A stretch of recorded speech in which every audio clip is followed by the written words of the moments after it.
Morris. Number 90, Alma Afigalo. Number 20, Rosie Girl. Number 21, Emily Moe. Number 22, Elliot Sullivan Sexton. And number 23, Florida, Iwero, Ireland.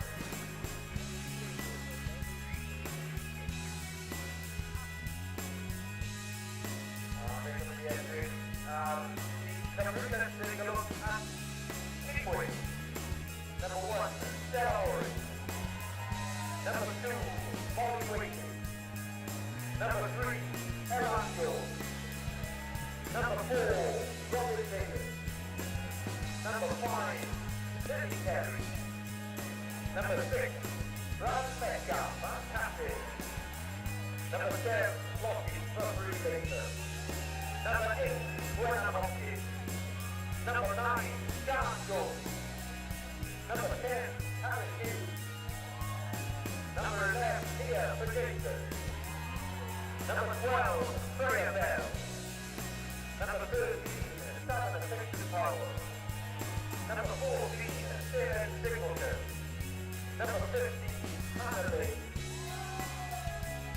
Alright, the only bring the Welsh replacement. Number 16, Rosie Starr. Number 17, Charlie Hopkins. Number 18, Stevie Hill. Number 19, Kiara Pierce. Number 20, Georgia Ayolo. Number 21, Leon Williams. Number 22, Austin Wilkinson. And number 23, Hannah Taylor. Henry, Wales.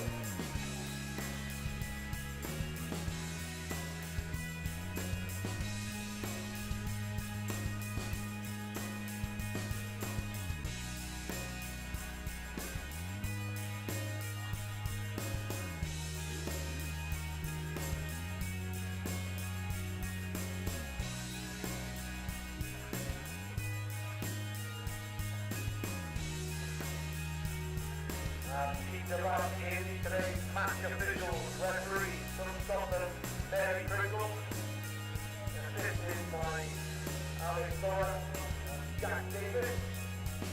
CMO, once again, is Jenny Davis.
A very good afternoon, everybody, and welcome back to Amstrad Minac in Wales for our second match of the day in the Women's Six Nations Summer Series 2025, the second edition of this competition, and it's the hosts now in action against Ireland, and the teams are in the tunnel getting ready, which gives us just enough time to look at the team sheets ahead of the beginning of play. We'll start with the Irish team. This is how they're shaping up. They won one match of their three last year. Niamh Briggs is their coach, a 2013 Grand Slam winner in the Six Nations. This is the team that she selected for their opening encounter. Ella Burns, Beth Buttimer, Sophie Barrett, Jane Neal, the captain, Ava O'Flynn, Poppy Garvey, Aoife Corcoran, Jemima Adams-Verling are the pack. Then in the backs, it's Jay Gaffney, Katrina Finn, Robin O'Connor, Tara O'Neill, Lindsay Clark and Hannah Clark, and Niamh Gallagher at fullback. And the substitutes include Maeve Clenahan, Saoirse Crowe, Lily Morris, Alma Atgemen, Rosie Searle, Emily Foley, Ellie O'Sullivan-Sexton and Clara Dunn. So let's have a look at the Welsh team as well, ahead of their introduction in front of the home crowd here. Lisa Burgess, their coach, and she selected this starting 15 today. Stella Orrin, Molly Wakely, Elan Jones make up the front row. Robin Davis and Lily Terry in the second row. Bran Metcalf, she captains the team from the blind side. Lottie Buffery-Latham and Gwenanne Hopkins, the senior international at number 8. Sian Jones, another senior international at scrum half. Karis Hughes at fly half. Nia Fajasan at 11. Seren Singleton on the wing. Hannah Lane at fullback. And the centres are Freya Bell and Savannah Picton-Powell. Well, let's stand now for the national anthems, starting with Ireland.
Amstrad Minack in fine voice ahead of an important match, not just for Wales under-20s, but also for the Welsh nation as well.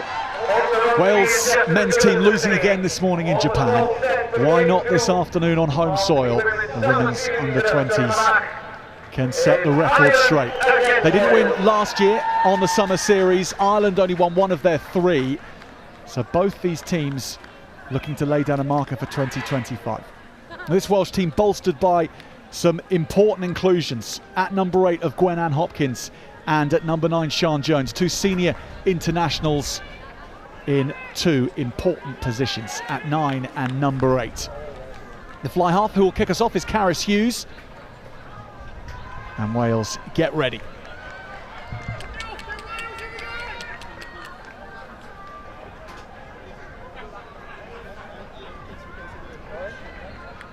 Our referee today is Mary Pringle of Scotland. She's in the yellow. Karis Hughes just waiting for her orders to go. Ireland beating Wales in this year's Women's Six Nations quite comfortably.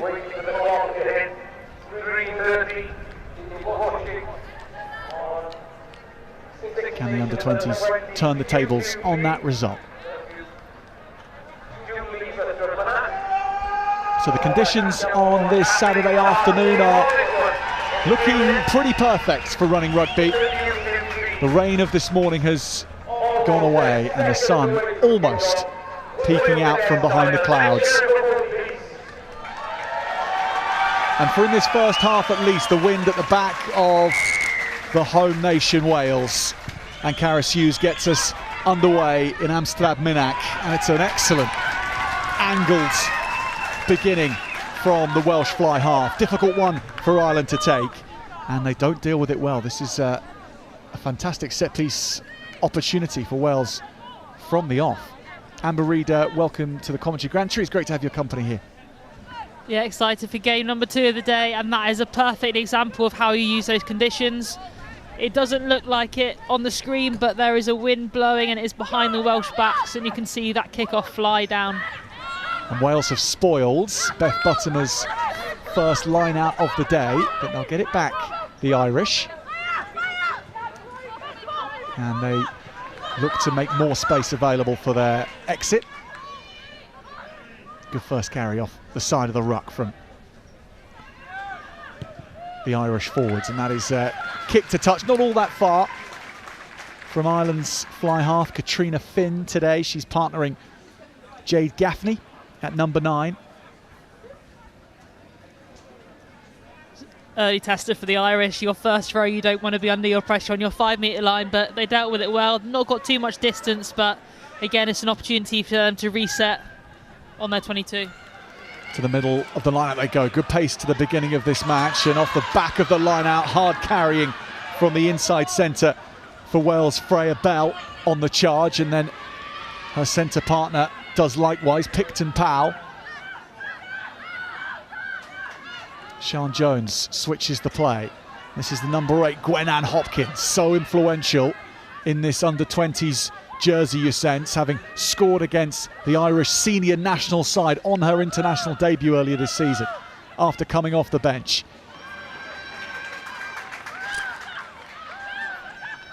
Jones thinks about going to the open side, goes to the blind side and then finds good support, and a penalty comes for Wales.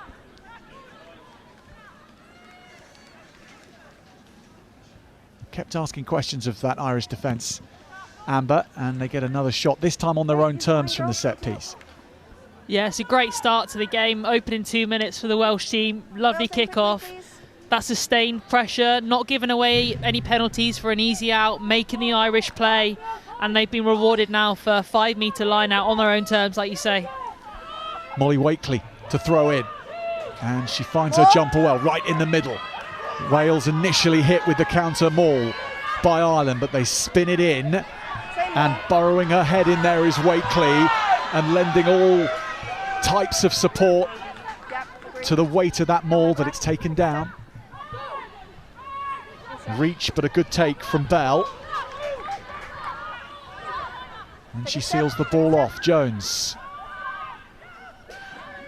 And here's Hopkins for the first time with the line at her mercy, but she's taken down well, and the Irish are strong on the floor, really strong. And Jane Neal, the captain of Ireland, wearing that 4 jersey, is the one who gets the congratulations. She is pumped up and raring to go. Just a little bit of detail. And Hopkins just falls back on the inside, so the ball gets presented into that path where Jane Neal stood. And as an inside defender, that is your ball to go and take. Really great work there. In at the breakdown, really quick over the ball. Buttimer with the line out. Again, it's spoiled by Wales. Good beginning from them in terms of disrupting the Irish flow to their set piece, and they've turned this over again. Hopkins knows there's more space on the outside. Good hands between the centres, and Picton Powell again. Stella Orrin wearing 1 today, with a pass to her captain, Bramwyn Metcalf. And Ireland again, however, thwarting a big carrier in the Welsh ranks in Metcalf. She's normally a number 8, but she's on the blind side today to accommodate Gwen-Ann Hopkins. I really like what Wales are trying to do. They're moving the ball. They've got some strong carriers, but they're just a little bit too flat, and they probably need to set a bit wider so they can punch a few more holes. It's just a little bit lateral at the moment, which is feeding into that Irish defence that wants to come and get them. So just not allowing them to get over that gain line very easily.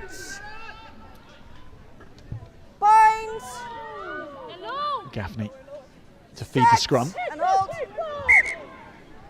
Both collapsing. Mary Pringle sees both collapsing at the same time, so we come back to our feet. Both sides, yeah? Nice and high.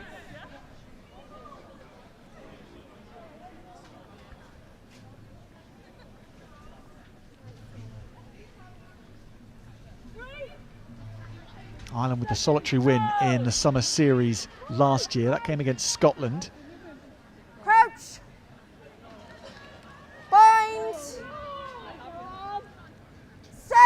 And hold.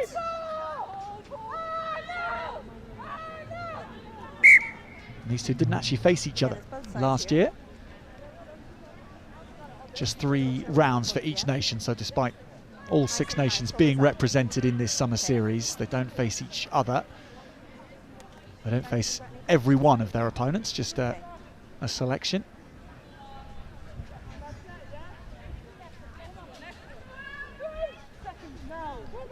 Wales just look a little bit exposed on that top side of the screen. They've only got 2 defenders, and their fullback is pushed way over to the near side of your screen. So if Ireland can break down the right of this scrum, they should have numbers on, especially with the double sat that they've got in behind. So Gaffney does peel off, waits for Adams-Verling. But Adams-Verling goes into contact. Now this is nice ball for Ireland to do something with. Good line up from the fullback, Gallagher. Ireland with pressure on them from Wales at the ruck, however. Wales pouring through and pinching the ball, and that cheers the stands here. Lofted over the top. Katrina Finn does really well, the fly half here. Penalty Wales, they have their turn to muscle a penalty off the Irish. Molly Wakely, the hooker, certainly with a large part of the plaudits for that. Over my career, every time you've played a Welsh team, you have to know that your support is going to need to be there as soon as you can in that breakdown. They've got a team that love to fight, love to get players over the ball, and they showed that there. So the Irish just need to be mindful of that. If someone's going to carry, they need someone right on their shoulder to make sure that they come back on the right side with the ball. Wakely's line out is a good one, transferred during the line out to the back, and this allows them to make headway here. Wales rolling in field with this, Ireland desperately trying to slow it down, which they've done, and it goes to the floor. Wales will have to replan. Ireland have it though. But they knocked on in the process. Nice repositioning of that rolling maul, Amber. Well executed. The Welsh line out looking sharp early on. Yeah, just looking at different options. Again, it's questioning that Irish defence. They're not sure where to hit in terms of their maul defence. Little shift drive. The Welsh just getting a little bit high in their body position as they got closer to the line there. They need to fight to stay a little bit lower, because that will then give them that power to be able to drive it over. But the Irish did really well to recover there. Bind. Set. Got advantage, yep. Now that scrum does well enough. They switch back to the left. Taken in by Caris Hughes. Next carry was from Robin Davis. Stella Oren now. Now there's more width to this. Picton Powell passes it on. This could be nice. Picton Powell will pick it up. But the opportunity is closed up by the Irish. Maybe Wales can unpick it again. They had the line at their mercy after that backline move. Just the hands not going where they needed to be. A couple of metres away once again, and that's a carry with real intent from Oren, but she dropped it ahead of contact. Will come all the way back. Some slick handling by the Welsh backs. They're moving that ball into those edge spaces, really challenging the Irish defence. They've got a lot of ground to cover over there, and they're just finding a little bit of space on the edges. Karis Hughes nudges to touch again. And you can see the wind here at Amstrad Minack is notable. Line, please, Ireland. At the backs of the Welsh, but making it difficult for Wakely in throwing in, as well as her opponent Buttimer. It really is something to contend with for her, but she's again found her jumper. That's excellent from the Welsh hooker once more. This doesn't go to plan. Hughes has to come up with something else. Takes it in. Ireland don't get their hands near that one. Picton Powell chips ahead. This is going to beat everybody to the back fence. In chase for the ball was Hannah Lane, but she was never going to win that race. Goal line. Short dead ball here, area here, makes it hard for those little kicks. Your weighting has to be on the money, but again, just mixing up a little bit of variety, making the Irish defence question. Sure everyone's on. They're playing in the right areas of the pitch.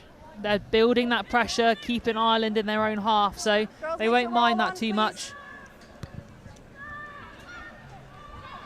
So the Irish clear their lines for now, but still the Welsh pressure will come on with Karis Hughes again, looking for the right opening. Only finds a green-shirted shoulder in the end.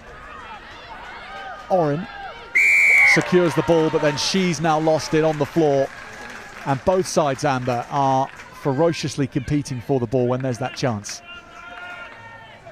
Yeah, they're making the breakdown really difficult, either by countering and putting players through or looking to get their hands on the ball and targeting it early, but it's just a little bit scrappy at the moment. Errors from both sides, just stunting the flow. So neither side's really got into their game at the moment. Anything for me, Jack? Amber, tell us, lift the lid a little on what it's been like inside the Wales Under-20s camp in the build-up. You've been in to observe and have a look at things and learn from what they're doing. What caught your eye? Yeah, so I know Bird really well. Played with her back in the Bristol days and she coached. So yeah, really good opportunity for me in my coaching career just to learn in these international setups. And yeah, they've worked a lot on the skills of the players, like the basic catch pass skills, looking to move the ball, and we're seeing that with the backs being able to fizz it 10 metres and be able to get into those wide channels. So yeah, lots of basic skills from this Welsh team that will hopefully open up their game and attack. Take a step, take a step. They've dropped the ball back on their side. Chance to maybe show some of those skills here. Inside. For Jason, unable to get on the ball then, but Wales will have it back again. Picked up by the captain, Metcalf. Jones, oh, that was an intentful, purposeful run, First one by Green. which would undoubtedly have seen Wales well over the gain line had Hopkins taken that. I think that's what Wales are just lacking at the moment, that little bit of directness. Like I said, they're a bit flat, which is making them a little bit lateral, but that was the perfect line there from Hopkins. If she could just keep hold of that ball, just come in hard, direct. Just unfortunate they went to floor, but I think that's what's going to open up this Welsh side to allow them to get over that gain line. Well, once again, it was Jane Neal standing in her way. If Jane Neal was that player in the way, well, she might not have been actually. She is up for the fight on the gain line today. Both Jane Neal and Gwen-Ann Hopkins, of course. We're inside.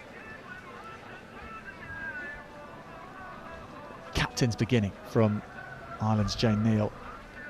So far, she has been putting her body around and putting it on the line. Crouch. Sian Jones.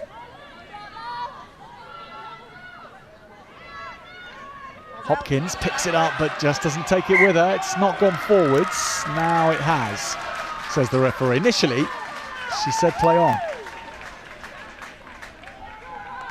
Big win for Ireland. Big win, and this is Neil's second stint at captain. She was captain last year, and she spoke in the build-up to this that she wants to improve on the performance. They've had 2 warm-up games against Canada under-20s. They won 1, lost 1. So evens there, but Canada, again, a really strong physical team. They're one of the best women's rugby teams in the world, so a really good marker to see where this Irish team are at. But yeah, she wants to drive her team on and lead by example, and she's done so in the first 15 minutes of this game for sure. Now at the heart of the scrummaging effort from Ireland, which is good enough. They then start to go backwards, but the ball is gone and the backs are away. And that's lovely play from Ireland, and looking to run clear is Hannah Clark. She passes it on to O'Connor. O'Connor taken high in the 5-metre channel. Ireland will have the penalty here. She was going and Wales knew it. Great play from both wingers to make that overlap. This is Robin O'Connor. It's the second covering tackle from Seren Singleton that seems to be the problem.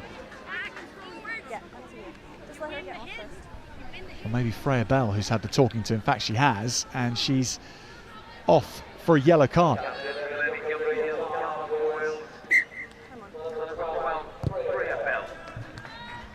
I think that's one thing aside that is coached by Niamh Briggs, having played against her, having lost many times to Ireland in Six Nations. Brilliant player, tactically astute. She's going to be able to pull out some great strike plays, and her back's performing really well there. Lovely wraparound play, great timing a pass. Both wingers using their pace on the edge, so hopefully we'll see more of that. They've been penned in somewhat in this match so far, but now the Irish in their opponent's territory. Wales with the possession. 50 minutes in, still no score in this opening match for both nations' Summer Series Under-20 Six Nations campaigns. Difficult one to take, and Robin O'Connor in the end not knowing where to look. Hughes sent that up like a cannon. Tactically now, Wales can use this win to their advantage. They're a player down, so they've got 10 minutes to ride this storm, to not let the Irish into the game, and using the wind, keeping Ireland penned into their half is a really smart way to play.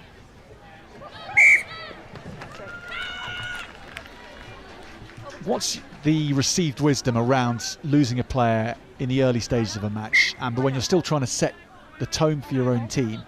In the last 10 minutes or the last 20 minutes, it's a different matter when you're handling injuries and whatnot. But when you're looking still to stamp your authority, what's the guidance? Still to go out there and play as if you were 15, or do you have to clip your wings a bit? I think it depends on the context of the game. If you're up or if the conditions present, then you can play. From an Irish perspective, if they're playing into the wind and they're down, that you probably just want to keep playing, keep the ball in hand and build yourself into the game. They've not had many opportunities. I'd say for the Welsh team, they've had ball in hand to play, but it's probably about playing in the right areas and using the wind to their advantage, trying to make sure that they don't concede anything in this 10-minute period.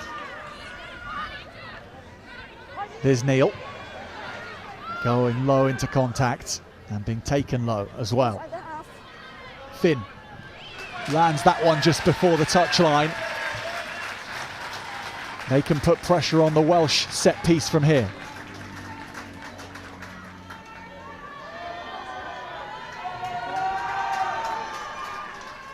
I think from an Irish perspective, you don't want to have too many set pieces which allow Wales to control the tempo.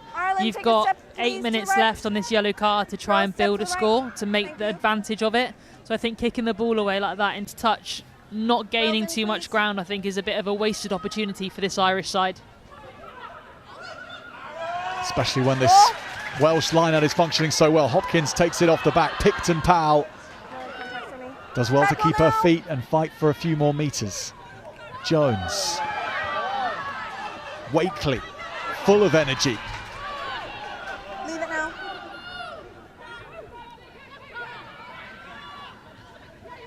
Drop back behind the gain line, well behind to get the ball for Jason. Release now, Green. Her first touch is only to pass it on. Fine, ball is out. Ball is out. This is smart work around the ruck to bring Wales almost up to the halfway line. Hopkins, no option but to go herself there. Ireland up very quick. Box kick from inside their own half in that middle third. Return fire from Ireland, and this is promising. This bounce could go anywhere. It's going to land on Welsh side of things in the end, but the penalty there as well. The bounce may have been fortunate, but that was a well-placed kick.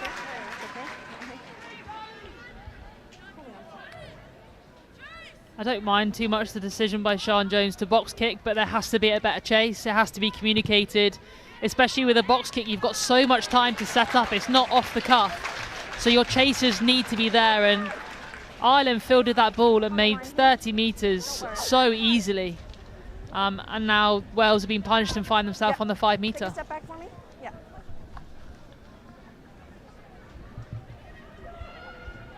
So Ireland's line out goes to the front with Neil, and they get the body position right.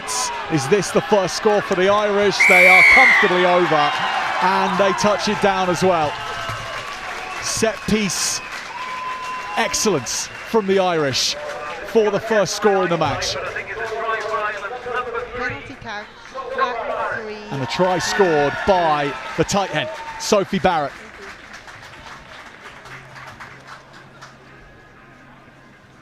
Anything from you guys? They've had one opportunity, they get set early. Wales don't get the defensive body positions in behind where the drive is coming from the Irish, and well executed. They've had one opportunity in this game, one entry into the Welsh 22, and they've come away with 5 points. And I feel like in the context of this game, it's going to be close. They probably have equal opportunities, but it's about the team that comes away with points every time that they get presented with them.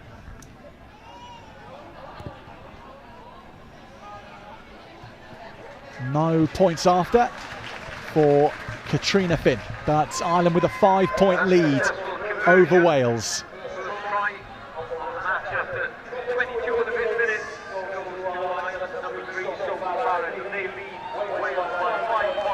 They've been efficient in securing those points. No doubting that Wales have had the better share of things in terms of possession and territory and even opportunities, but Ireland with the points that really matter. For Jason's chase, it's good evasion from Ireland's number 8, Adams Verling. Keep moving backward. Finn, Now. decent boot downfield. Hannah Lane.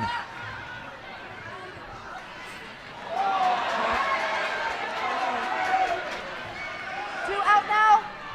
Thank you. Lane is hit hard. And Sian Jones hits it downfield. Keep moving. Keep moving. Keep moving. Well, that is something perfectly struck from Katrina Finn. She's taken a little time to warm to the task in this match, but the last couple of kicks have been absolutely on point from Ireland's 10. Yeah, coming out on the right side of the kicking battle then. Couple of exchanges, but she judged that one to perfection. And she's kicking into the wind as well, so it's even tougher. More. Bottom up to her captain Neil. Down by Green. Down by Green. More goes to grounds. Gaffney. Bottomer with the carry. Ireland seeming much more in the mood now with those points on the board. But Ireland get it just a couple of centimetres wrong or so on the floor, and that's all this Welsh team need to stifle them. Important turnover for Ireland, that one. Yeah, it felt like they were starting to build something. They'd had one opportunity on the far side into the 22 and capitalised, and you felt like they were going to start to build on that, but bit of inaccuracy at the breakdown, not getting their support players in to protect the ball. And again, we'd spoken about the Welsh being able to compete at that breakdown. Really good accuracy, straight on the ball. Great turnover. Wakely, and the ball is good off the top. Picton Powell. Hopkins was there, and what kind of damage could she have wreaked from that position? Instead, it's Ireland. Good step round the corner from O'Connor.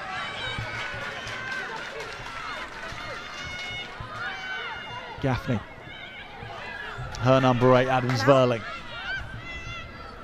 Good quick ball this. Finn, lovely pass. Neil, the captain. Ireland are looking very, very sharp. The numbers are there again. Good hands into the line. Just the pullback. That would have seen Ireland home. Instead, it's Wales with the ball. And if they can get themselves free from here, that will be some boost. 6 out.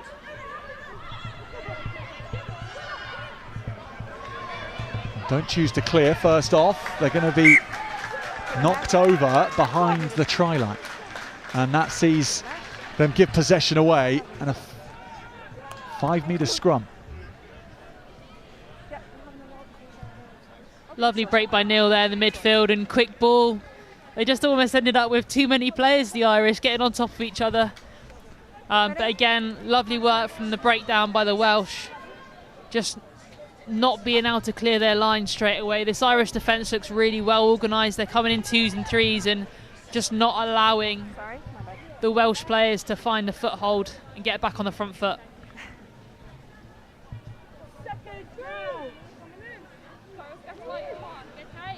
Not much of a blindside for Jemima Adams-Verling to look at. Here for Jason is the only backline defender on the blind side. Make sure we're going straight. Okay. Same again. I think the Irish have to remember that the Wales are down in that midfield. That's where they're losing a player. Seren Singleton or Hannah Lane now the widest player, but they're inside the post. So there's almost 30 metres of space on that left-hand side if they can get the ball there. Crouch. Bind. Set. A question more of making the right decision in the moment for Ireland rather than anything too inspired. It's off cleanly and away they go, and there's numbers here and it's beautifully worked, and coming in is Hannah Clark and she gets it on to Robin O'Connor, who runs it in, and Ireland get it just right from the set piece. Wales exposed with Seren Singleton in the bin. Ireland go 2 to the good. It's so tough to defend from that position with one player down in your back line when the attack have almost the whole pitch width to attack into, and Ireland have shown so far how good they are at this attacking play. Blindside winger in Hannah Clark coming around to create that extra number and unselfishly feeds Robin O'Connor, a fellow winger, to go over in the corner, but timing of pass, Hannah Lane bites in, and then either of the two wingers could have scored on that far side. 15. Cam Finn off her left boot. Add the extras. Keeps her head down. Not quite on this occasion. Try is good.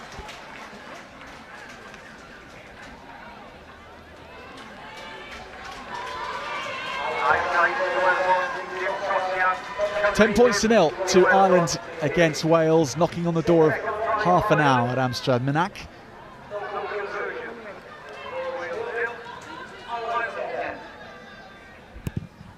Karis Hughes kicks us off. Wales's momentum in the early stages having been stifled, and they now find themselves having to chase the scoreboard a little bit. Nothing too drastic, but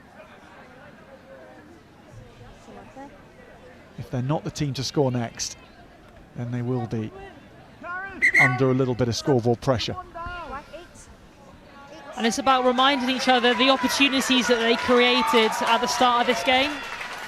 They pretty much played the whole time in the Irish 22. So it's just about taking confidence, not trying too hard, because that's when the errors come, allowing them to find their flow again. But like you say, they have to come away with some points for everything they're creating. They've got nothing to show for it so far. Crouch. Bind. Set.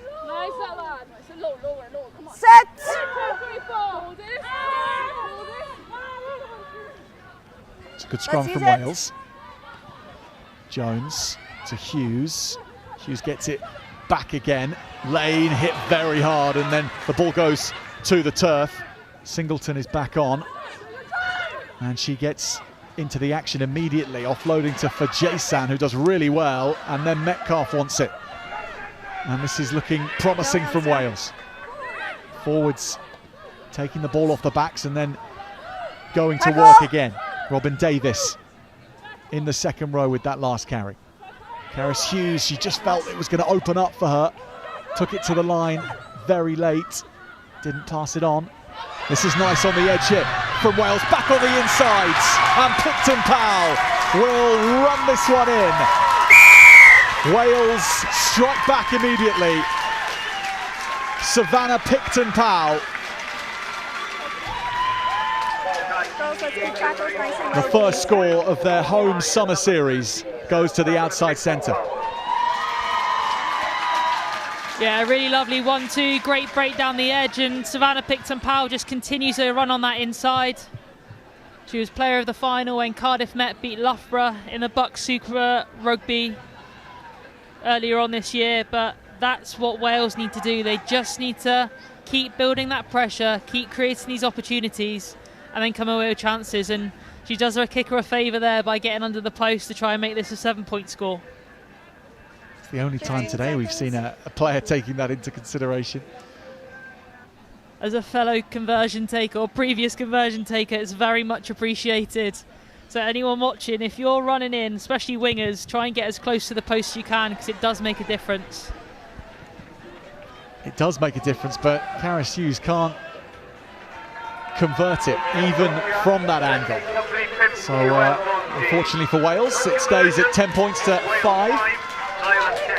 Karis Hughes needing to brush that one off quickly. And again, for most positions, I'm taking it from about 10 metres from the try line, getting as close as I can to the post. Hold on.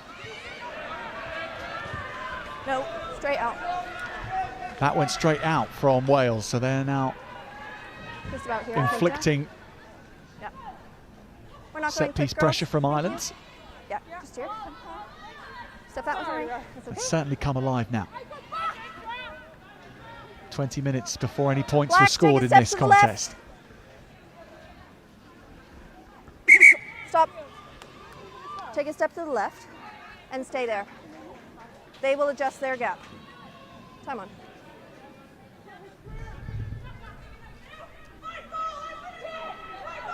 Beth Buttimer. More. Good contest from the Welsh, but they don't disrupt it in the end. Barrett. Sophie Barrett, the try scorer for Ireland, Take a step. to open things up for them. Step back, step back. Good carry there, Neil. This is another good carry from Ella Burns. Goodness me. She keeps her feet well. Almost 5 metres from Wales's line now. No hands, Black, no hands. Gaffney letting her forwards take this on.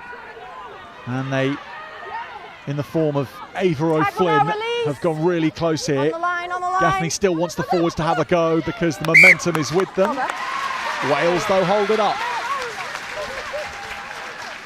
What the Irish are doing so well, if you look at every ball carrier, they've got 1 or 2 latches, especially 10 metres out from the try line, that are looking to tackle the tacklers, Make sure we're all on, which please. allows the ball carrier to keep their leg drive going by another couple of metres, but then they can drop and present that ball, which then means the next carry is quick. It just is a really smart bit of play when you're trying to build momentum. Clark takes this. Watched well by Fajesa. Keep going, keep going. Gaffney. Barnett. Welsh shoulders were ready to land them on Irish jerseys, and they forced the error.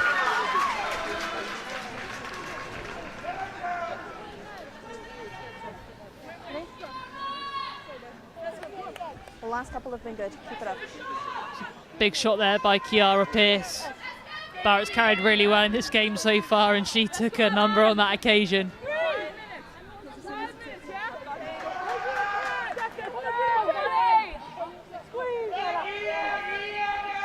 Crouch!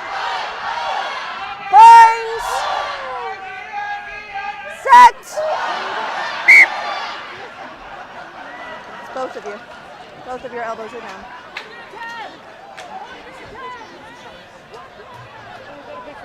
Yeah, nice long and high binds for both of you, okay?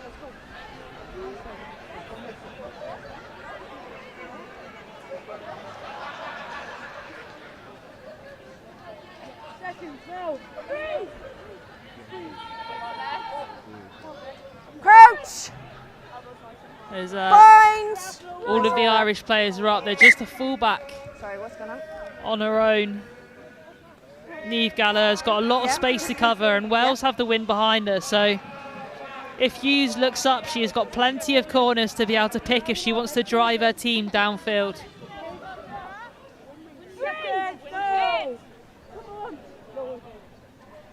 Crouch! Binds! The well shape Set! to provide her with the platform. Firstly, and that's a steady scrum from Metcalf, and then Jones, and they look to go blind, and then it's well blocked by Ireland. Kind of a scrum or a line out. Scrum. Scrum called. Thank you. And we'll have an Irish scrum here. for the knock-on.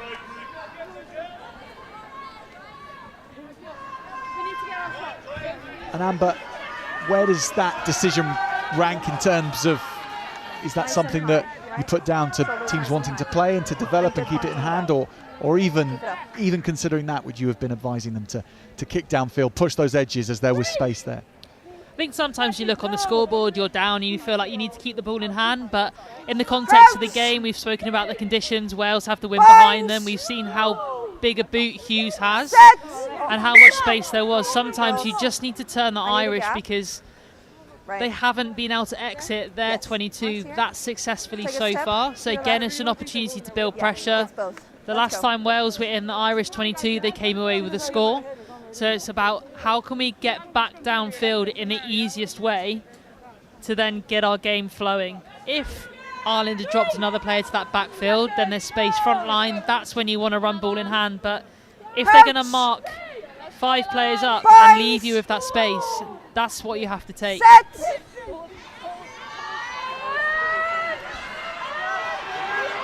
Ireland's turn for a solid platform, and Gaffney to Finn, good pass and excellent timing from Clark. Gallagher gets it in the end. Finn. Touched. That ricochets around the place. Wales will bring it back to Freya Bell, who's placed an excellent kick in here. Is that going to go all the way? It is. Superb exit from the inside centre. Yeah, really good. The thing that she did so well, she picked it up. She bought herself a little bit of space by just running with it for a couple of seconds, allowing her to free up that space from her right boot to then clear down pitch. And she gets a fortuitous bounce, but she's gained yardage for her team, and now Ireland have to rebuild again from their own half.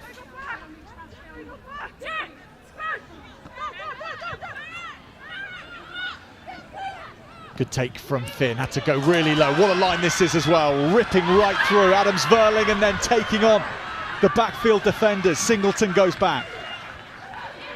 Excellent run from Ireland's number 8, Jemima Adams-Verling. Here's Barrett now, arriving at exactly the right time, at exactly the right pace. Finn slips this on the inside, and Ireland are breaking through the line again. More numbers for the Irish.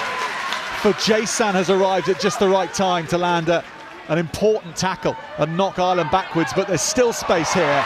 Now the error comes, and Wales's scramble defence has another victory, but the Irish attack looking very threatening. Very threatening, but it's a couple of times now that they've almost got in each other's way. It looks like this setup, you see here, is a lovely break, just finds the seam between the tail of the line out and the 10. Seren Singleton did a really good job at getting back there. She obviously had the pace, just had to buy her time. But lovely break. But they seem to be sitting on the shoulder of each other. But I feel like Gallagher could have just thrown that ball across to a winger and she probably would have been in, rather than look for the lift of O'Connor coming round. Sometimes it's just better to play fast and flat if you've got that space on the edge. Ireland with the 5 metre line out, taken by the captain, Neil. And they are looking promising again in the same corner. They scored their first score. They have a third try, the Irish. Again, the rolling maul, the roots. And Wales's resistance not there from the 5 metre line out. Well done. Try for Ireland. Who scored that one? Any ideas? Check. Coming into the back. Check. To maybe touch this down. Not entirely clear. Not clear in any way whatsoever as to who scored it, but it's on the board. Let me know when you're at the screen. Cool. We are at the screen.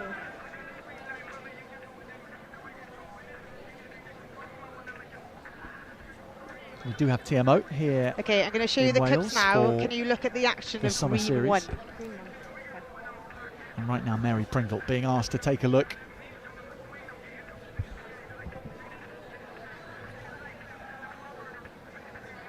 This might be the last act of the first half. Which way this goes.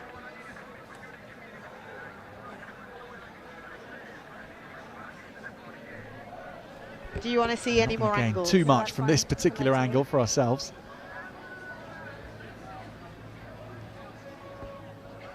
Yeah, ready? Oh yeah, back to you. Sorry. Back to you. So no try. We've got this is going to be ruled off. So it's a penalty to black.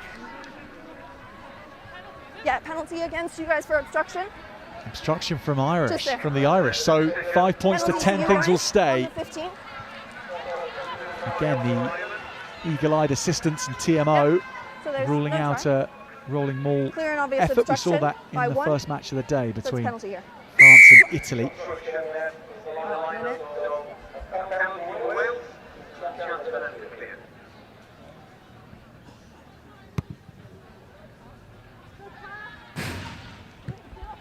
Another example of the boot of Karis Hughes, Amber, that you've highlighted, the distance that she can get on things.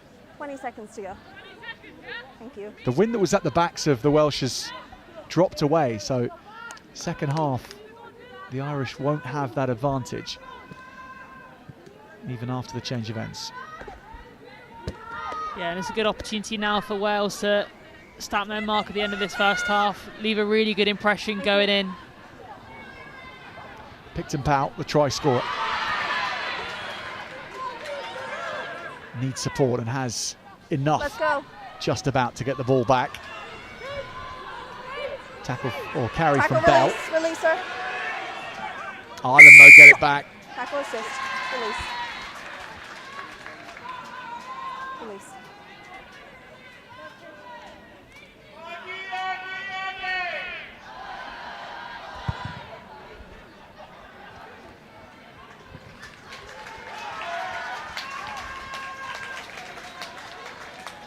If Wales can keep their continuity going, Ireland seem to be giving away more and more penalties the more phases the Welsh hold onto the ball. It's a really easy way to piggyback yourself up the pitch. If you think about Wales started deep in their own 22, they're now up to halfway. So they just need to be patient, keep hold of their ball in attack. Having said that, Ireland turn it over. They've been so precise all game, but Sophie Barrett picks this one off at the back of the line out and makes hay for 15 metres. She's carried so well in this game. Every opportunity she's got, she's made yards, beat the first defender every time. Yeah, good work. No. Ireland's number 8, Adams Verling, of that ilk as well in the first half. With another carry. Ripped, play. That's ripped off the open side, Aoife Corcoran. Release. Tackle now. Yes, yes. And that's knocked into touch by Sean Jones. So the merry-go-round stops after 40 minutes with Ireland ahead by less than a score. 3 tries in all in this first half, and the Welsh very much in the hunt for their first ever win in the women's under-20 Six Nations Summer Series. Ireland, however, with their nose in front, 10 points to 5 at half-time between Ireland and Wales. Yeah, I know it doesn't. I know it doesn't. Okay, I will tell her, make sure she doesn't run into her own players. I know. It's an awkward one. Yeah. 10-5.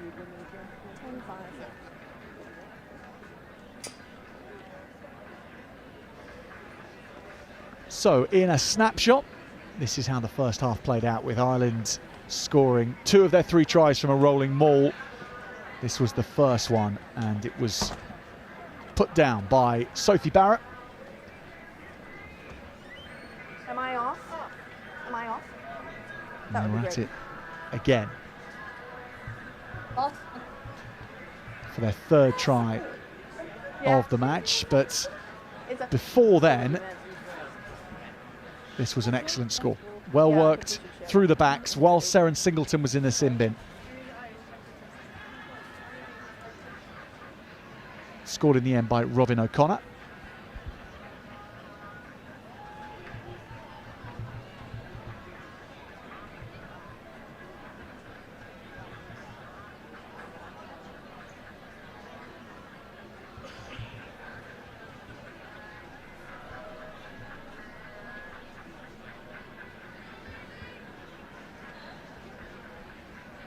Wales' try was the most well-worked of the match so far, scored by Jemima Picton-Powell off an inside pass, as Wales stretched Ireland to the very extremities of the left wing, and that got them on the board. So at half-time, between the Irish and the Welsh, Ireland lead 10 points to 5.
Welcome back, everybody, to Ystrad Minac, where Ireland are out on the pitch, ready to play the second half. They lead 10 points to 5 against Wales in both these two nations' opening Six Nations Under-20 Summer Series encounter. But a lot of promise on both sides of the ball about what might envelop in the second half when we get going. Wales getting their score in that first half, courtesy of Savannah Picton-Powell, and here come Picton-Powell and her teammates for the second half.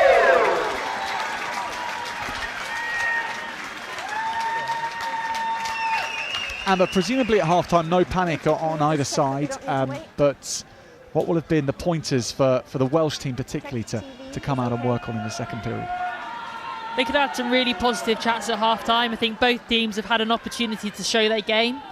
From the Welsh, they've created so many opportunities but only come away with one score, and I think that would probably have been the main message from the coaches at half-time. We're doing some really good things, but how can we be more clinical when we get into the Irish 22? We have to come away with points more often than not, and ultimately that's what's going to win you this game at the end of the day. So I think their main focus will be how can they convert entries to points. Ireland with the better of the points so far, and they kick us off. It's a penalty right from the restart against Wales, bouncing off the head, as Branwen Metcalfe is pointing out to the referee. Well, that would be fine if it was cleanly bounced off the head and then caught. But referee Mary Pringle awards the penalty to Ireland, who have this first line-out of the second half. And they make it good as well, devastatingly strong after winning the line-out in the first half with the rolling maul, and they're hauled down 5 minutes short, importantly for Wales. Pick and go just to the right-hand side. And they go again with fresh legs on in the shape of Lily Morris up front, wearing 18. Wales trying to hold this up. Ella Burns poised to go again. Metcalfe in defence, rolling away to get back in the line. Ireland still being shut out here.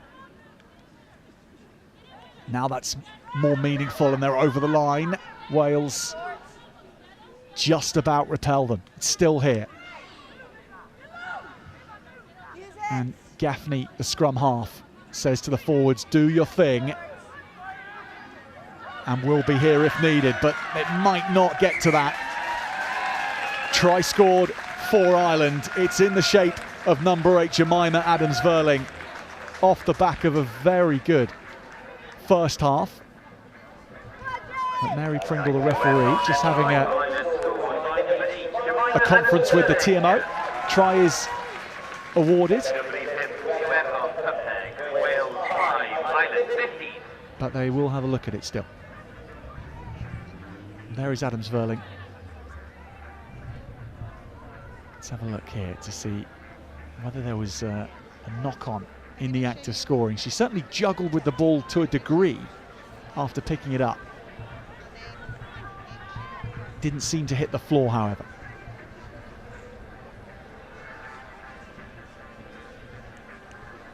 So we are going to the slow-mo replays for the referee.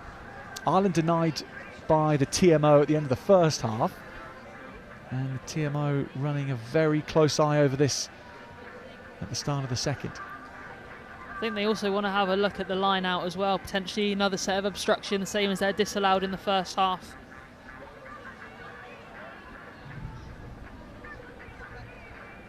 That is the best angle, but we have the other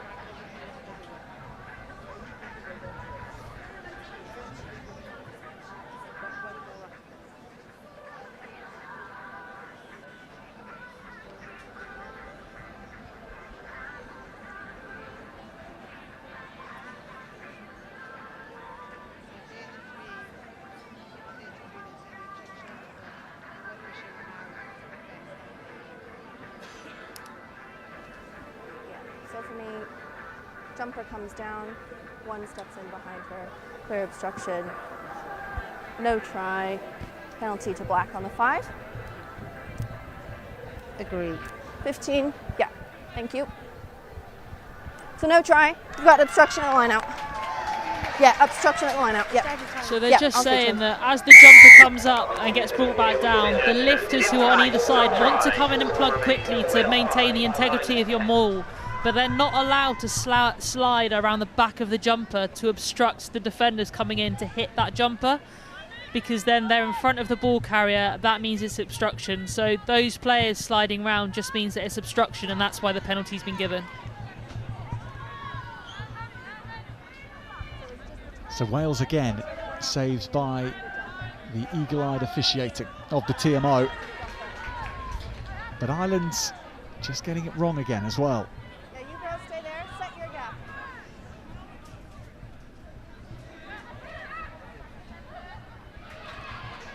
Wales from the front, off the top, and Caris Hughes sets her back line off. It's not exactly the planned manoeuvre, but they are going to exit their 22.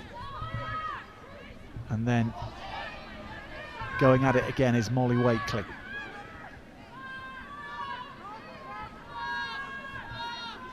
Sian Jones will box kick Wales out of this position. Plenty of numbers back though for Ireland. Gallagher and then Clark. Really good carry actually from Robin O'Connor. Nice hands onto Niamh Gallagher. Just goes on the outside. Good tackle from Singleton, who's been brilliant in defence since going off for a yellow card for a high tackle.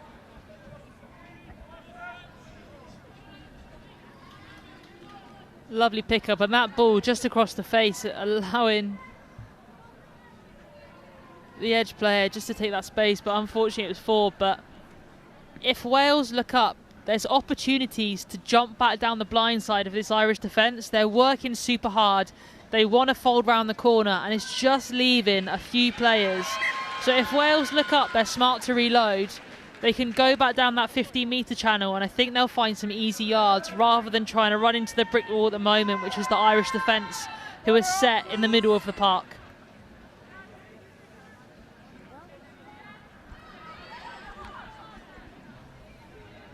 In actual fact, that last-ditch tackle was made by Molly Wilkinson in Welsh colours on at half-time, wearing 22. Good tackle on Niamh Gallagher to get herself into the game. Crouch. Bind. Don't do that. Molly's been a teammate of mine at Bears since getting her cap in the Six Nations. She sustained an ACL injury and has worked really hard to get back, so it's great to see her back out there in a Wales shirt. Obviously part of the big plans going forward, but it's an opportunity for her to get back in it, to feel her way in. Lovely, mazy runner, got a full skill set, run, catch, pass, so excited to see how she goes. Set.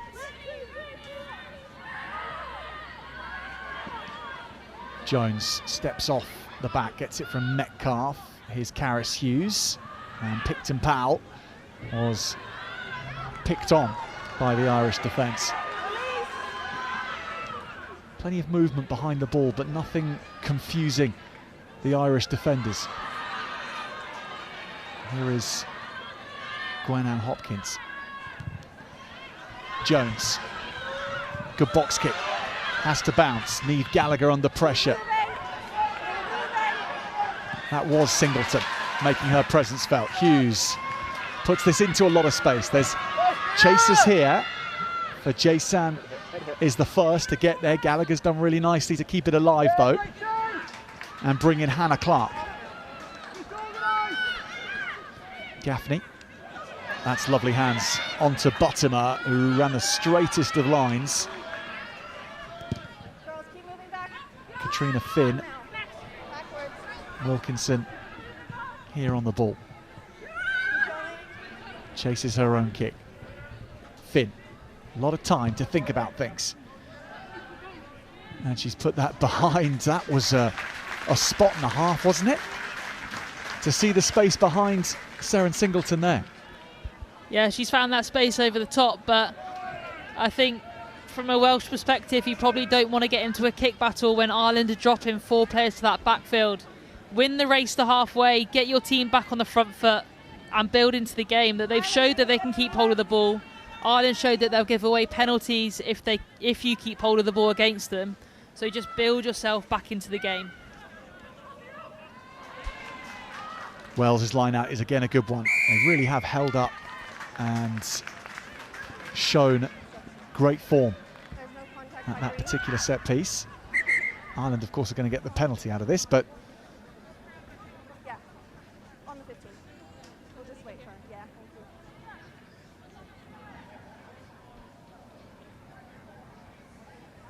we'll have a break off for treatment. Ireland getting around their huddle. What will have been spoken at half-time, do you think, that Ireland needed to do more of? If it was to be clinical for Wales, where would you be expecting Ireland to sharpen things up, Amber? I think just to get a bit of a foothold into this game. When they've had the ball, they've shown that they can score. They've shown the variety of they play. They've got some lovely strike options off scrum and line out that allows them to play. Their timing of pass gives their runners opportunity to explode onto it, but they just can't build those moments back to back because they're giving up the ball or they're not in quickly enough at the breakdown that the Welsh are turning it over. So the message that I'd give the Irish team were just be patient in our attack and build that continuity, because when they do, good things happen, line breaks happen, momentum happens. They just need to see more of those moments, because at the moment the Welsh are probably dominating that possession and territory.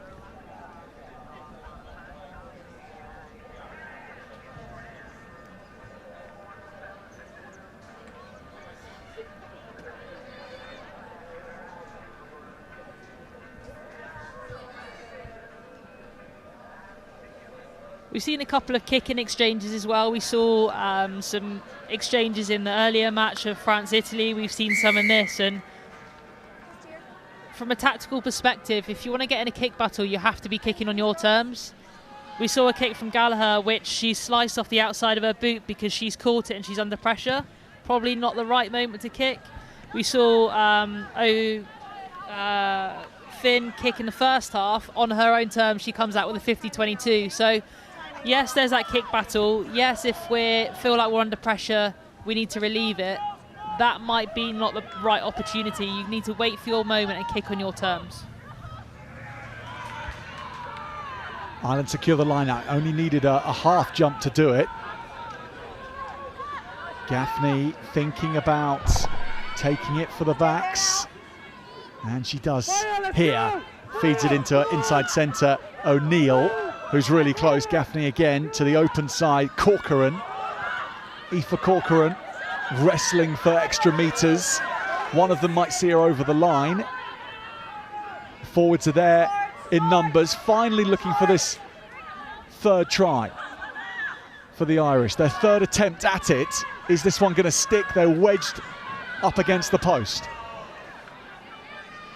Gaffney to the backs now. Finn along the line. That's a good line as well, but it's well met in defence. Lindsay Clark was hammered. The ball has been reworked. Surely here, Ireland score, and they're in. And that is beyond doubt.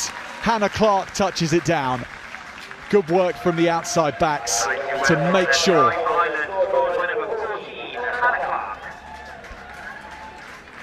And that is clinical decision-making from Ireland.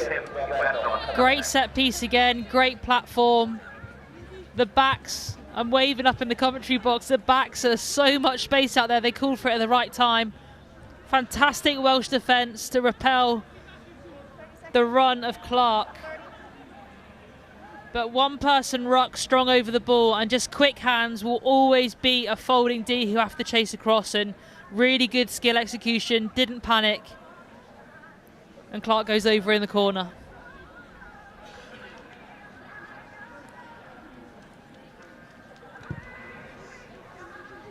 Katrina Finn's conversion attempt. Close, but just to the right-hand side of the posts. Well, the two players who have been most influential. The two wingers for Ireland have caused so much havoc. Hannah Clark scoring that try and Robin O'Connor, both players who played for Ireland in the Rugby Europe Women's Sevens Championship this summer. That's where they spent the first part of this summer, representing Ireland at Sevens, and those skills required in finishing that try. And knocking on right from kickoff, however, Jemima Adams-Verling. Those ones, Amber, must be hard to live down when you shell a high kick with relatively not much pressure on you. Yeah, it's the one that rolls down your chest as well, off your knees, and you just want the ground to swallow you up. But happens to everyone at some point, and now it's on about the next job. What can you influence on the game to get your team back on the front foot?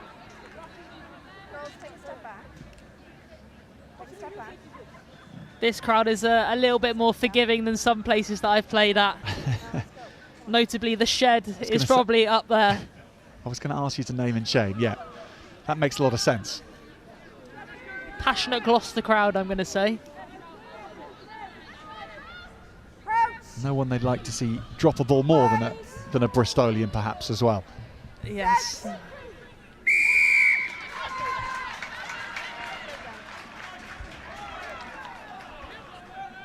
Scrum penalty for the Welsh.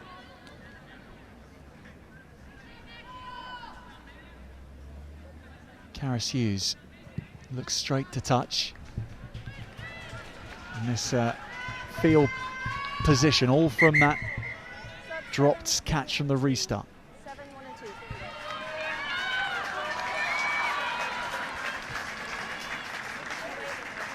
Ireland wanting to shuffle a few of their cards then. A 3-person replacement.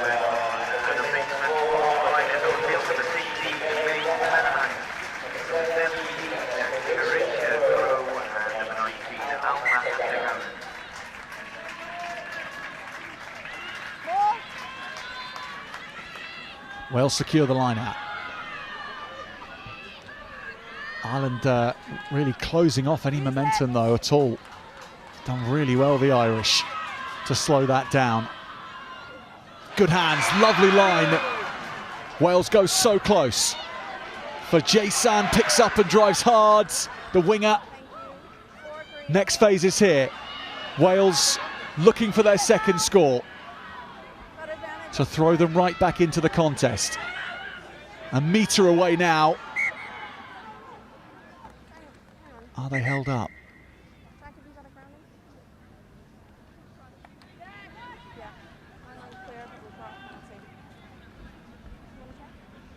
So maybe the grounding.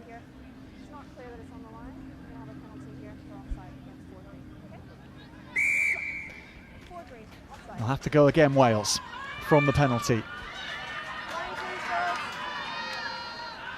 Gaffney waits for the tap and go. Burrowing her head is Lily Terry. She's held up a bit, but there's support here for the Welsh. Ireland's buckling now, hovering above the whitewash of Wales, but they just can't get it down. Now they'll go through the backs. Terry again. Well laid back.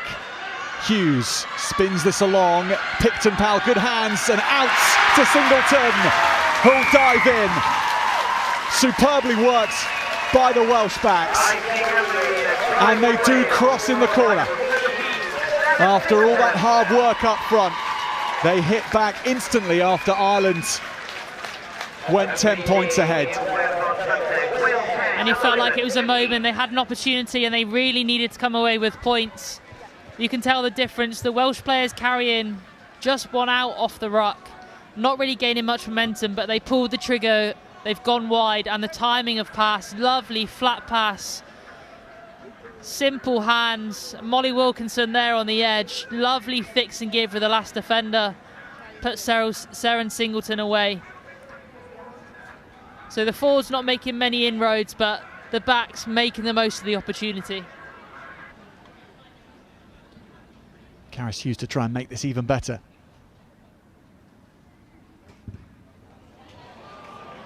Kept that steady for a while, but it drifts to the right. So 5 points the difference now. Wales keeping pace with Ireland, knocking on the door of the hour mark in the match. This one's going to go down to the wire, Phil. Lots of opportunities being created by both teams.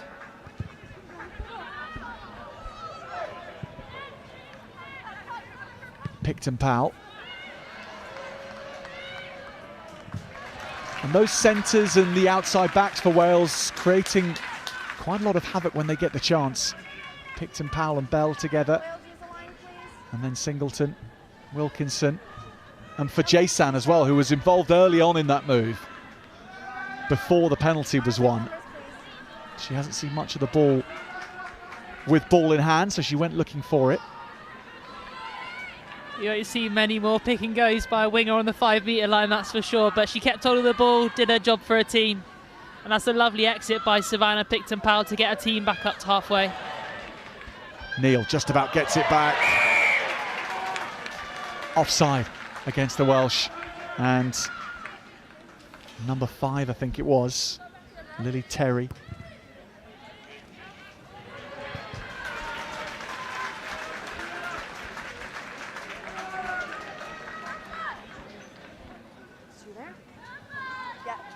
That's a fantastic kick, not much angle to work with, especially for a lefty. And she's given her team a massive opportunity, especially with the strength of the maul that they've shown so far in this game. Winger, can you take a step back for me? They're a little further out than what might be their striking distance, this Irish team, but nonetheless, they might still fancy it. They've claimed it. Ball. And Down by Green. Down by Green. they all pile Down in. by Green. Does go down. Carry forward by O'Neill. Now here's the captain, Jane Off Neal. now. Just knocking Backwards, on. right? No, has gone backwards. Just behind the shoulder. So Ireland can play it nicely off the floor into Atageman's hands. Poppy Garvey now. And away, tackler, no. Leave it, thank you. Atageman again. Wales making sure those are bodies in the way. Here's another player they need to watch carefully, Adams Verling, taken on now by O'Neill. Little step to go on the outside, but it didn't fool anyone in the Welsh ranks. Then Crow. And away now, tackler. Ireland Good ball so save, close ball again. save. Atageman waits. It's picked up from the base though. And held up by the Welsh. 1, 2, 3, 4 Welsh players on the ground. 6 Green. Holding up Ireland's 6 captain, Jane Neal. I think Tara O'Neill's carried really well in the midfield for Ireland. A couple of times their maul's been stifled or they've gone down and she's had to pick up the pieces in that back line, and she's just offered a really solid carrying threat.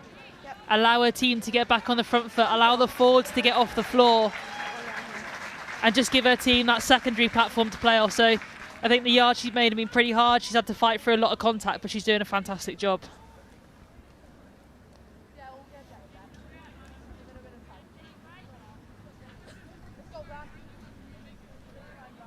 So Bram Metcalfe is the player receiving treatment here on the floor. Wales is captain today. It's been really busy.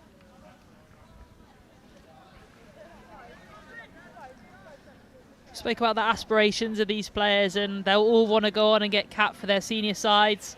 A lot of them, or some of them, have been involved with their senior side training for the upcoming World Cup, and Bram Metcalfe has seen her sister go through the pathway and playing in the PWR, getting her senior cap for Wales, so she's seen how it can happen and she wants the same to go for her. Bounce back here, handy for Wales. They just can't take it cleanly, so Ireland have advantage instead. And they're all swooping round to the right-hand side. Katrina Finn puts it over the top.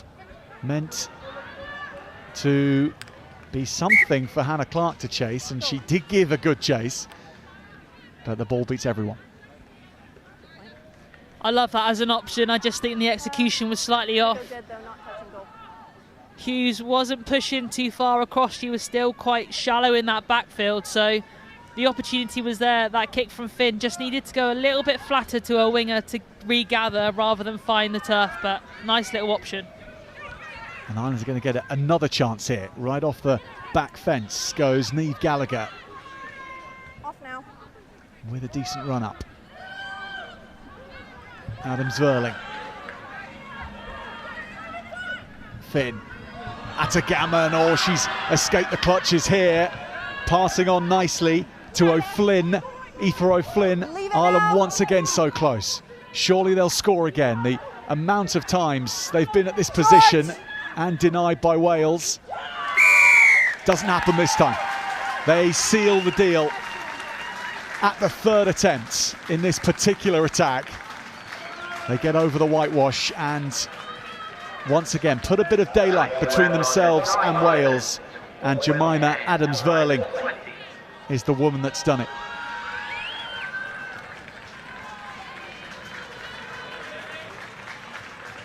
We've seen Wales repel a few attempts of the Irish knocking on the door of their try line, but that time Ireland just managed to maintain that little bit of momentum, which makes it harder to set in defence.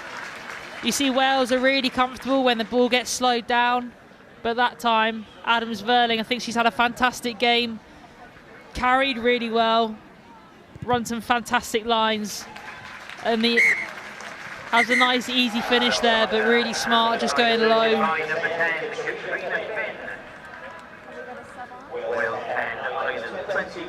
No problems for Finn in converting. So 22 points to 10, Ireland lead Wales. And with 15 minutes remaining, all of a sudden the gap feels like a significant one.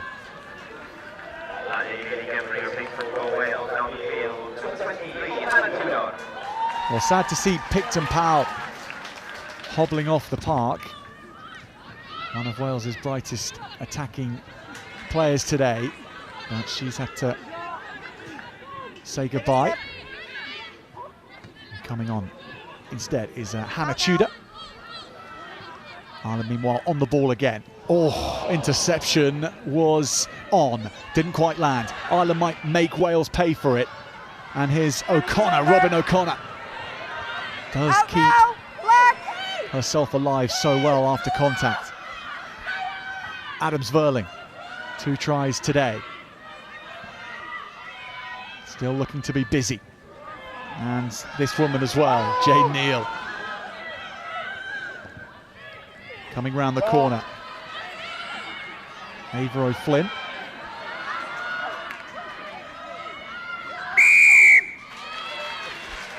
And the pressure just telling again now. Ireland ratcheting things up. You can just see the Irish forwards, they're not coming around the corner too early, they're just biding their time, sat in behind the ruck until the ball's available, and then when the nine's got hands on the ball, that's when they're accelerating and exploding around the corner. And it's just allowing them to run into contact, and they can't be picked up easily by the defence. If they go too early, they then get sat and the defence can come and get them. They've got no momentum into the collision.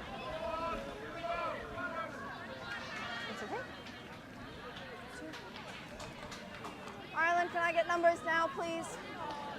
And Amber, is that particular skill as much about what the scrum half's doing as it is about you timing your run off the scrum half? Or is it all the onus for the runner to get that right? I think probably more for the runner. The nine's just got one job. They always want to drive tempo. If you speak to any nine, they're always the one running around, screaming the orders. But I think for you, it's easier if you control it, look at the situation at the breakdown, and you time your run for when you think that ball's going to be available.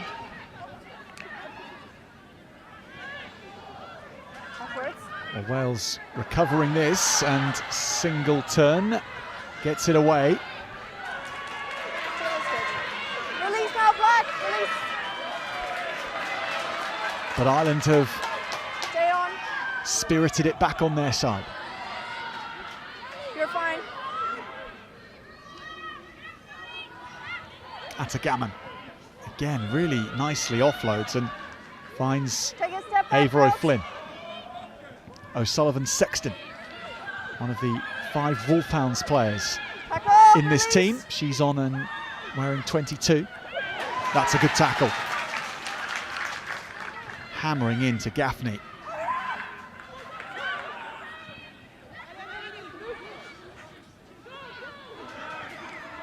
Saoirse Crowe 16, straight off.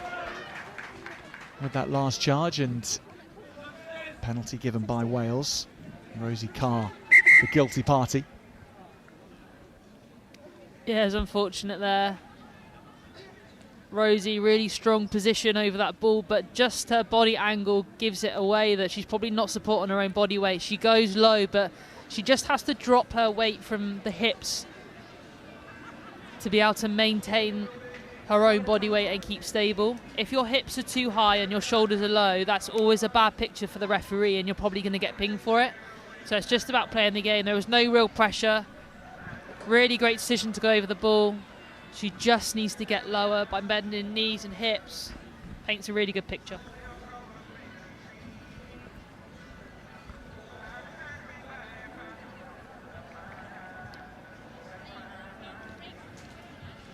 Jade Gaffney receiving a bit of attention.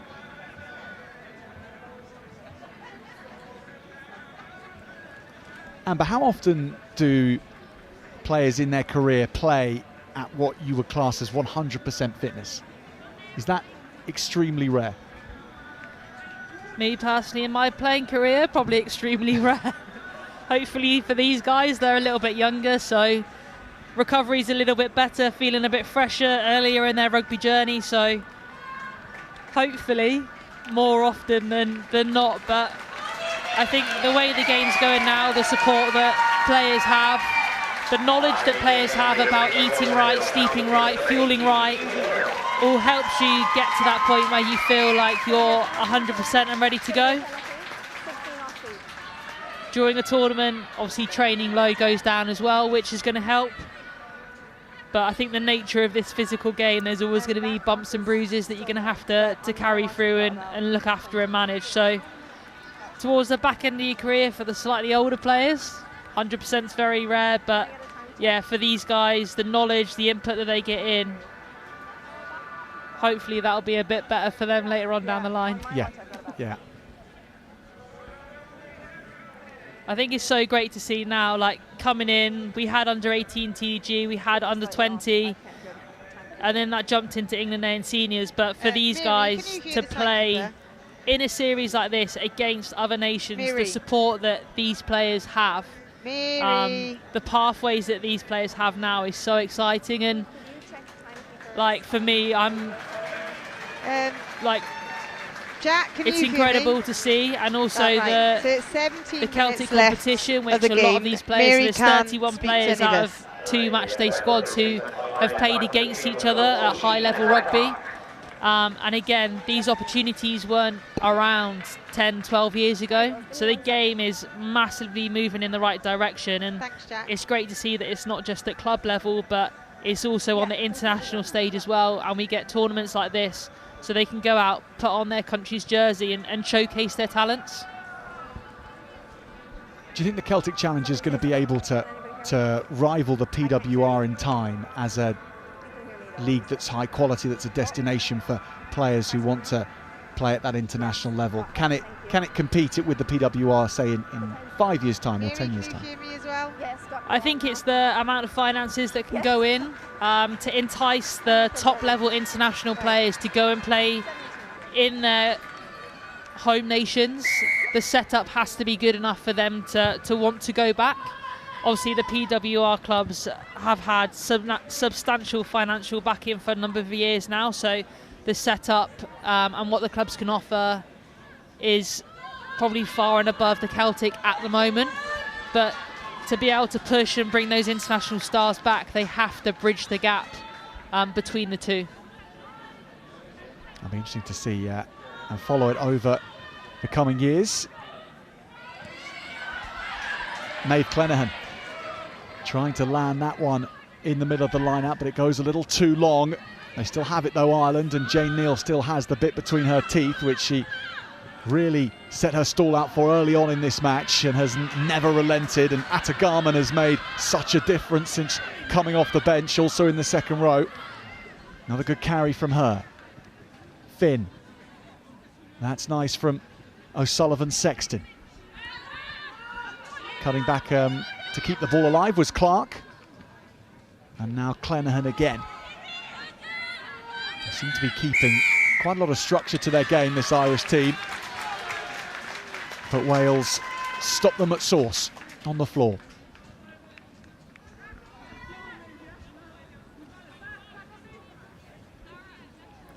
The Irish just need to pull a little bit more width in attack. If they're playing offline, they just need to get a little bit wider. At the moment, they're running into a really solid Welsh defence. And again, we've spoken about how much they want to compete at the breakdown, and they do it so well that they're coming out on top there. But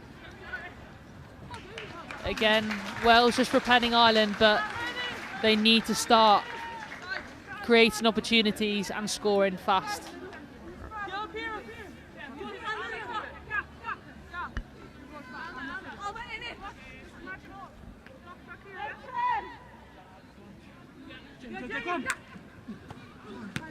Wales off the top, cleanly done. That's a lovely pass to Hughes. A little dip to try and ensure that that one stayed in from Tudor. Hughes had a quick glance up as to who was coming at her. It was Jemima Adams-Verling, and that was enough to put her off her game.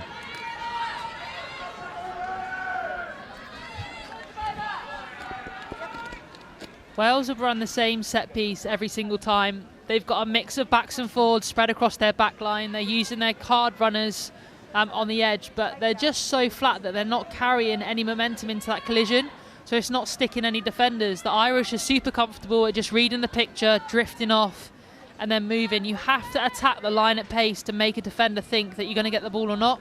They either leave the space there or they bite on someone else. So they just have to have a bit more impetus by holding their feet and really attacking that line. Set.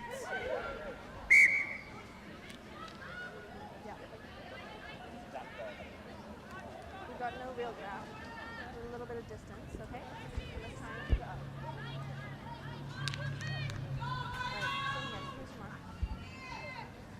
Yep.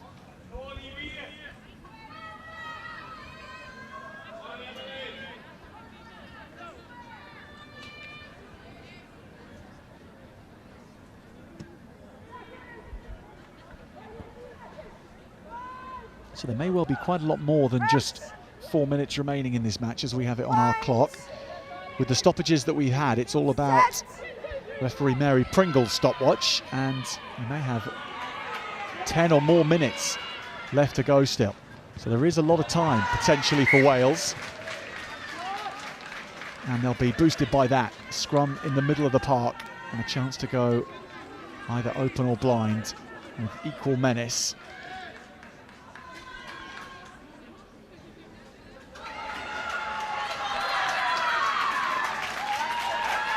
But Amber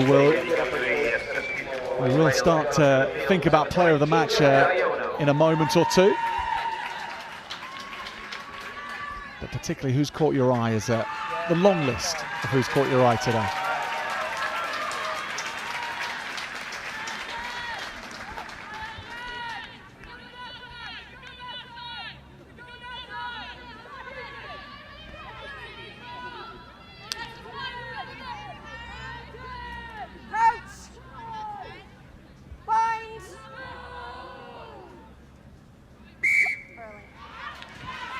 We never get to what the backs are up to because the free kick is given. Yep. Sian Jones taps and goes, makes it the responsibility of her forwards to take on. Caris Hughes, ball ripped from her by her opposite number, and Ireland have it back. That is a smart bit of snaffling from Katrina Finn.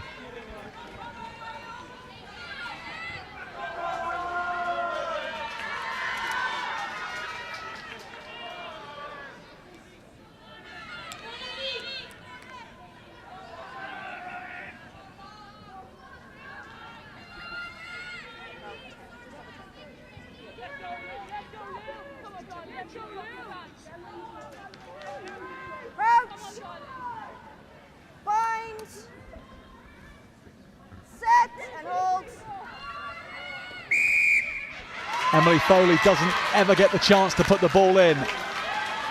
And as you may have just heard on the referee's mic, there is 10 minutes left to play here. So don't go off the clock on screen. We're going to follow Mary Pringle's watch. And Wales with plenty of time and now field position to work from.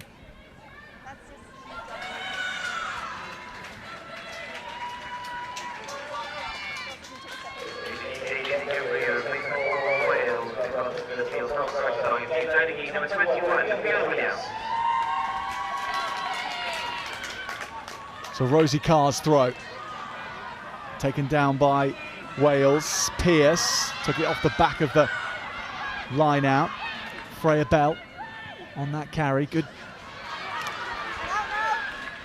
little tip on from Carr, and all the forwards missed out here. Bell comes in from deep. Darley Hopkins.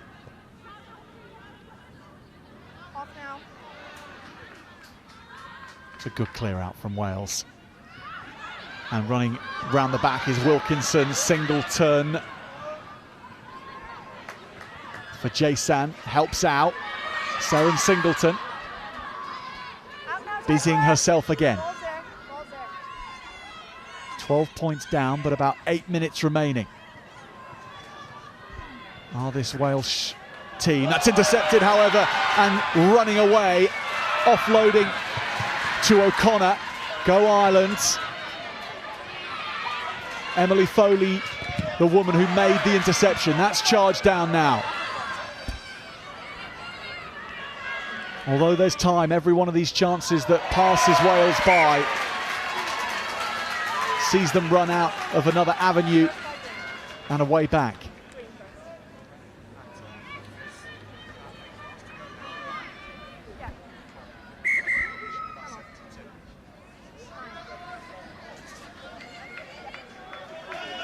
There's still quite a bit of time in this game to go. There's still 8 minutes or so. I think Wales don't need to panic.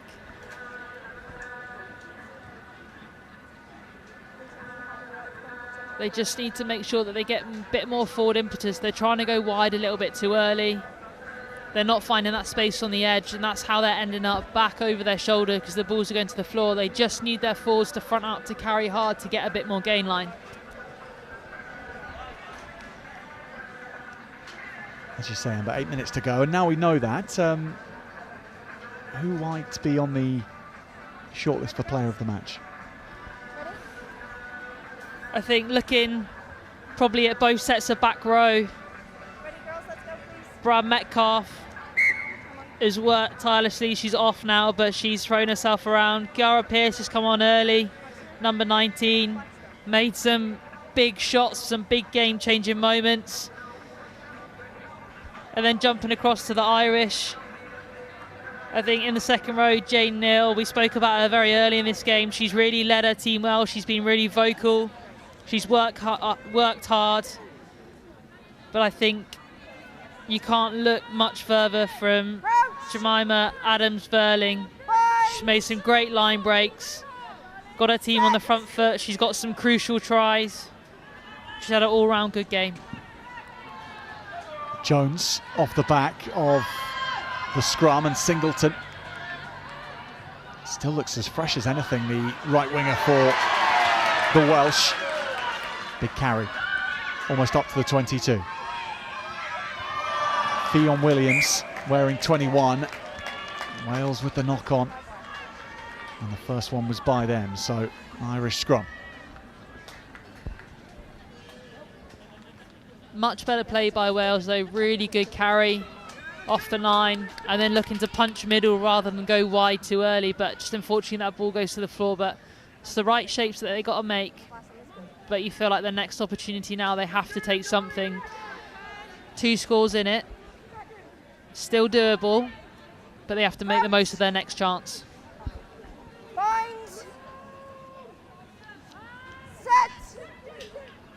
Foley to feed the scrum. It goes down again. It's been increasingly a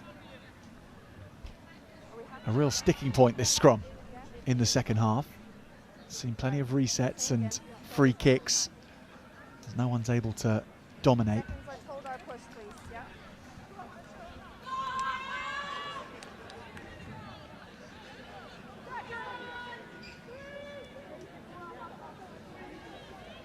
Crouch. Bind. Set.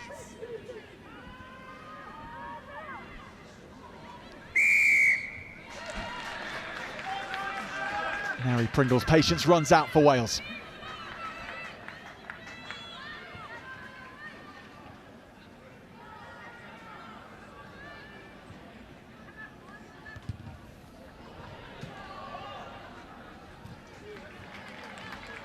Ireland's position getting ever stronger. Katrina Finn. She's had a really good game in Katrina Finn, some lovely touches. Took a while for her to get going perhaps, and some of the distance on her kicking out of hand could be improved, or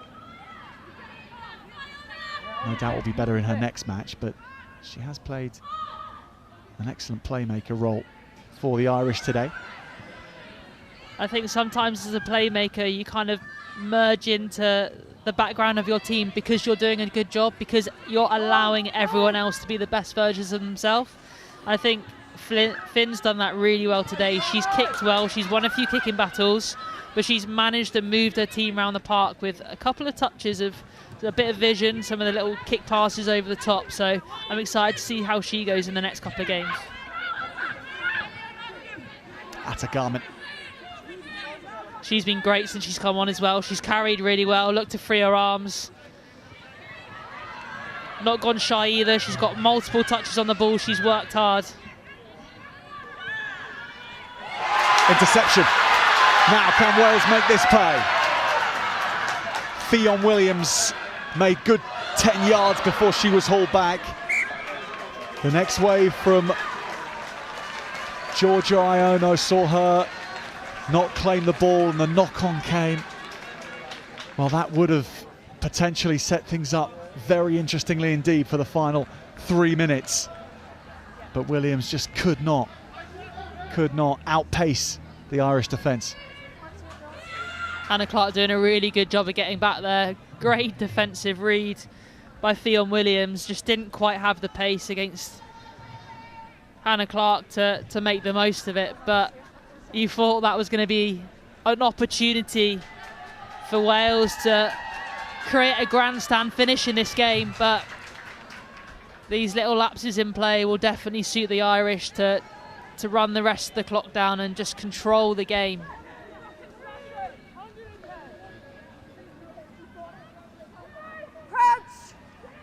The Irish pack steel themselves. Set. If Wales are to be in striking distance, they need to score right now. And Ireland do make the mistake. So scrum Wales. They'll have to score quickly from this, but it gives them a chance.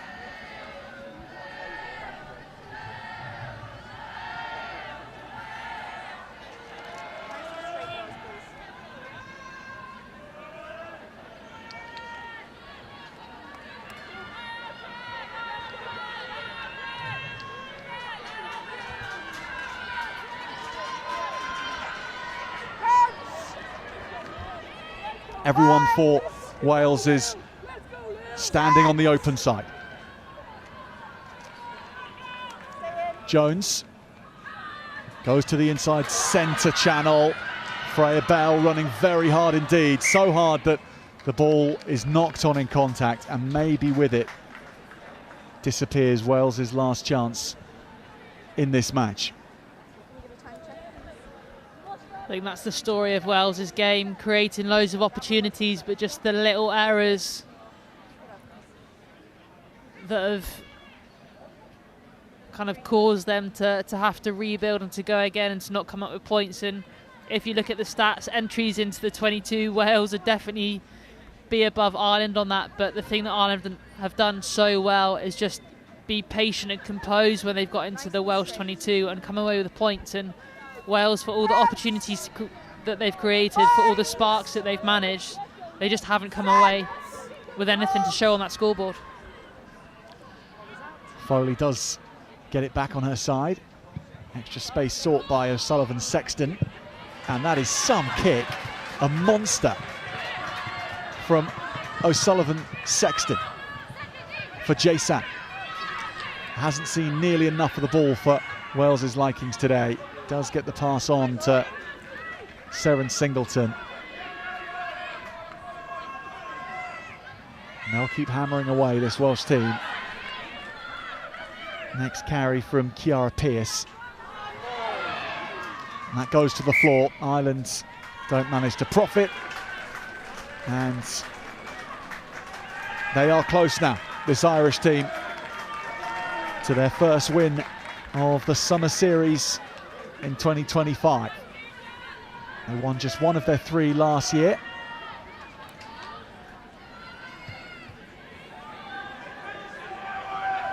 This would be a brilliant way to open up their campaign against the hosts.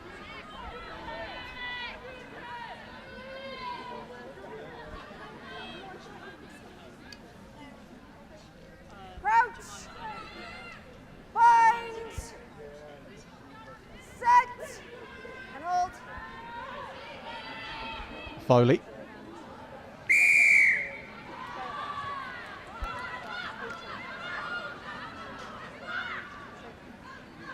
Another scrum penalty against Wales. So Ireland are going to have another chance for more points before the end of this.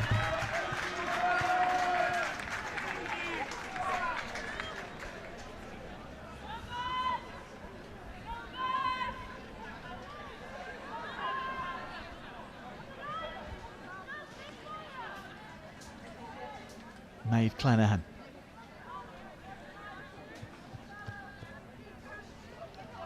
Contending with the returning wind that has come back around Ystrad Menac.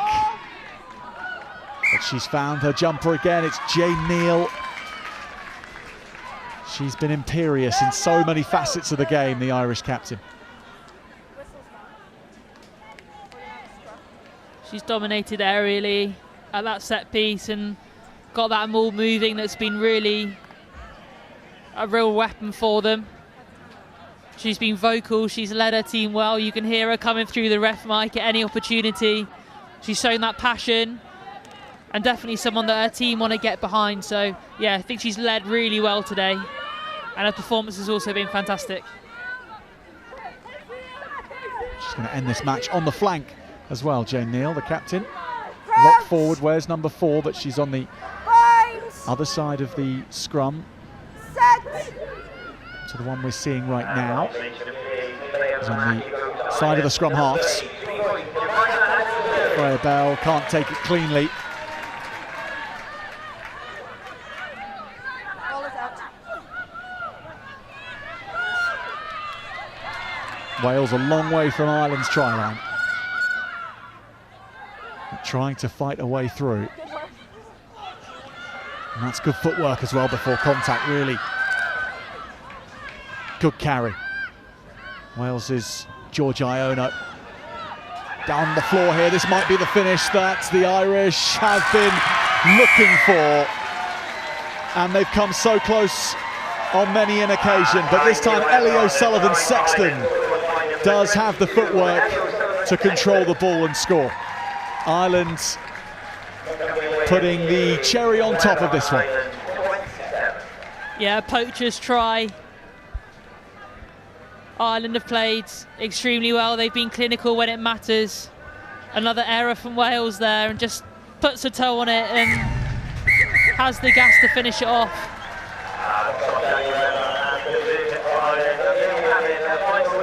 Well, Wales had to play. They had to keep trying to unpick the Irish defence, and in the end, Ellie O'Sullivan-Sexton unpicked them.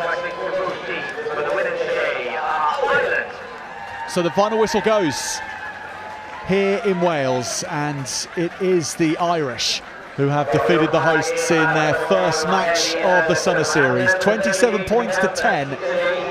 In the end, a convincing victory for Ireland, one they justly deserved. They stuck to their task all match and eased away from Wales in the end.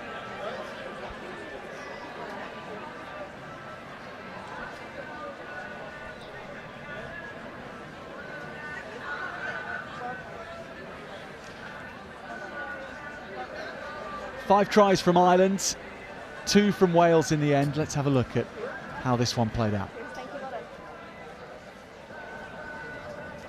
And Amber, this was that much sought for try at the start of the second half, scored by Clark in the end, Hannah Clark.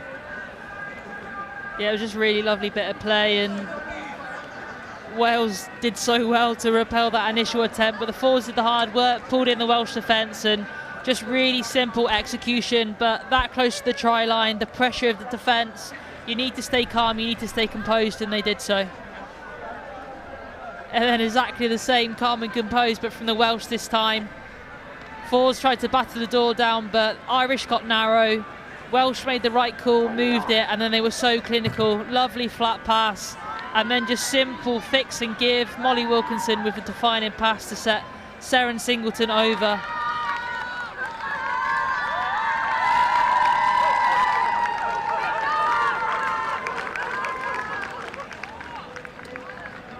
And there's your player of the match going over.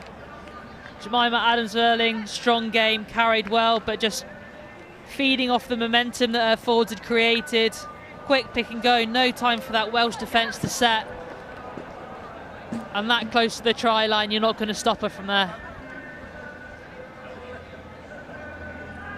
It was a terrific performance from Jemima Adams-Erling, and sealed off with this try by Ellie O'Sullivan-Sexton. Very lively off the bench, and in the end getting herself on the score sheet. Nice foot control to nudge this one towards the line.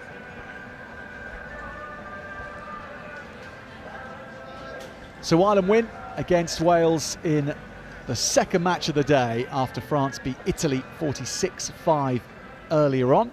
We have one more match coming up. The kickoff is at 6 p.m. England Under-20s against Scotland Under-20s.